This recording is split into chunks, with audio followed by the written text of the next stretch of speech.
bom dia, seguidores e seguidoras, internautas, maranhenses, brasileiros, terráqueos, seres humanos. Hoje é o 8º dia do mês de dezembro e há 42 anos atrás, exatamente numa data dessa, no fim de tarde, eu não sei como é que ele acordou a essa hora. John Lennon acordava para uma rotina. Ele morava no prédio Dakota, lá em Nova York. Eu não sei se ele, naquele dia, se ele abraçou Yoko Ono, se ele ligou para os amigos. Uma coisa a gente sabe, haviam várias fitas de músicas que ele havia gravado. Ele tinha um estúdio em casa, um home studio, e ele gravou algumas músicas que inclusive foram lançadas depois num disco póstumo. Tinha até um reggae, Borrowed Time, que eu considero muito legal. Fez uma música para Yoko Ono, que ela não sabia, Grown Old With Me, fala sobre a história de envelhecer ao lado dela, o que não aconteceu. Naquele dia, um homem que já havia, inclusive, assinado John Lennon, ele assinou John Lennon no livro de Chegada a um Hotel.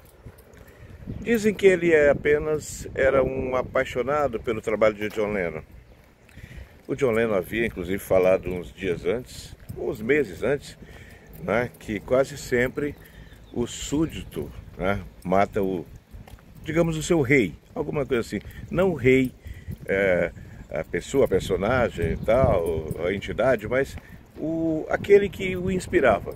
E foi assim que Chapman pegou uma arma, viajou para os Estados Unidos e ficou esperando o momento certo de abordar o John Lennon. O John Lennon estava voltando para casa, para subir no Dakota, e ele veio com um disco na mão. Mr. Lennon pediu um autógrafo. O John Lennon autografou o livro. O John Lennon se preparava para entrar no prédio, quando ele mais uma vez chamou pelo nome do John. O John virou-se e ele disparou tiros no peito do John. Era o dia 8 de dezembro de 1980. 42 anos depois, alguns ainda falam loucuras de John Lennon. John Lennon? A besta fera.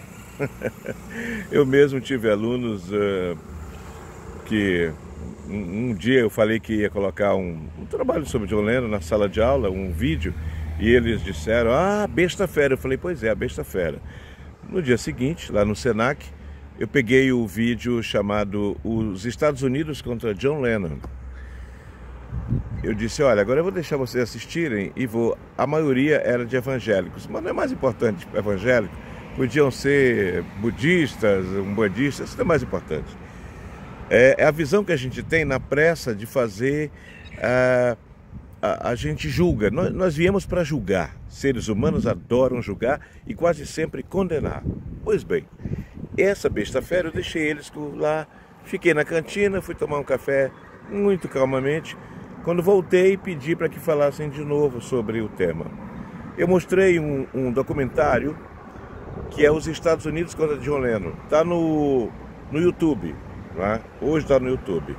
Para a gente entender que o John Lennon, quando disse somos mais populares que Jesus Cristo, ele fazia uma pergunta na véspera. Quer dizer que nós somos mais populares que Jesus Cristo?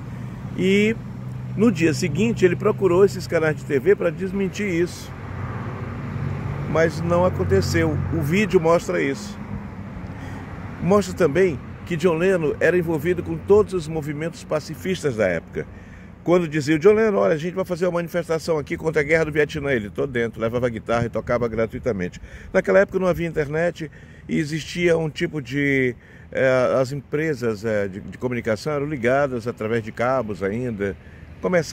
Era um processo ainda muito primitivo, mesmo em 1980, comparação para hoje. Pois bem, então naquele dia acontecia isso.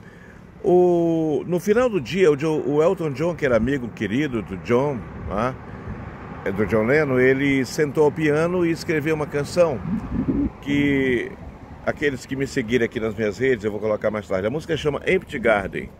Empty Garden é uma música, literalmente chama Jardim Vazio, e falava exatamente dessa ausência.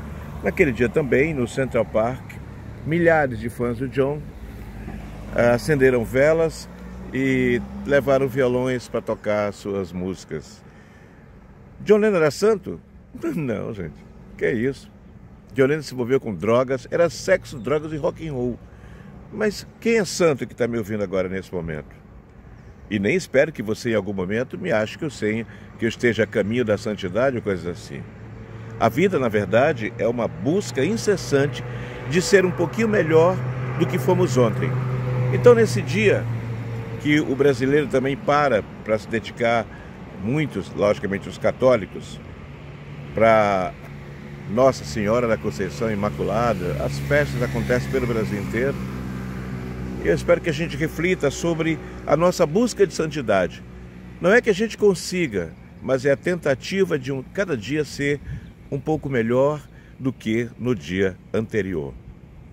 Que a gente respeite a individualidade, que a gente respeite as fragilidades do outro, porque a gente tem uma mania de achar que nossos amigos, nossos pais, companheiros, parceiros do dia a dia são imaculados. E quando um deles pisa na bola, ah, meu Deus do céu, mas fulano era assim.